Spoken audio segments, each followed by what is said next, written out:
খুলনা মহানগরীর বেশিরভাগ মানুষ সুপেয় পানির জন্য নলকূপের উপর নির্ভরশীল, কিন্তু গ্রীষ্মের শুরু থেকে বেশিরভাগ নলকূপে পানি উঠছে না। ফলে নগর জুড়ে দেখা দিয়েছে সুপেয় পানির তীব্র সংকট।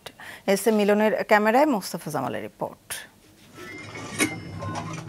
নলকূপের পানির ক্ষীণধারার এ চিত্র বলে দেয় সুপেয় খাবার পানি প্রাপ্তি কতটা দুষ্প্রাপ্য হয়ে পড়েছে খুলনা মহানগরীতে।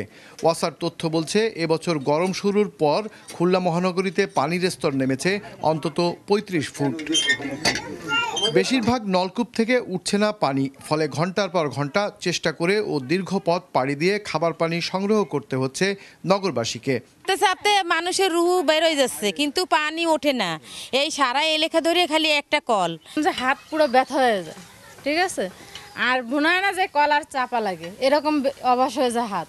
এক কলের পানি ছাড়তে 1 ঘন্টা সময় লাগে, তাহলে আর কাজ কাম করে কোন সময়? যদি পানি দৈনিক এলাকার লোক সবাই এই জায়গায় পানি নিতে হয়। ওয়ালটন ফ্রিজ কিনে অনেকের মতো আপনিও হয়ে যেতে পারেন মিলেনিয়াল সেরা পণ্যের সেরা অফার। নলকূপের পানির বিকল্প খুলনা ওয়াসার সরবরাহ করা পানি। প্রতিদিন 24 কোটি লিটার চাহিদার বিপরীতে প্রতিষ্ঠানটি সরবরাহ করতে পারে মাত্র 11 কোটি লিটার। ফলে ব্যক্তিগত উদ্যোগে বসানো 10,000-এর মতো নলকূপই খুলনাবাসীর সুপেয় পানির প্রধান ভরসা। গরম পড়লে আমাদের এখানে অনেক কষ্ট হয় পানির, আমাদের পানির পাওয়া যায় না মোটে, আর অনেক দূর থেকে গিয়ে পানি আনা লাগে।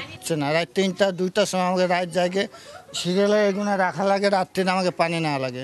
সারা রাত কল চলে, সারাদিন কল চলে, মানে পানি তো মানুষ পাচ্ছে না, কি করবে? আর গ্যাঞ্জাম কার সাথে করবো? ডেইলি কেচাকেচি 2-3 বেলা।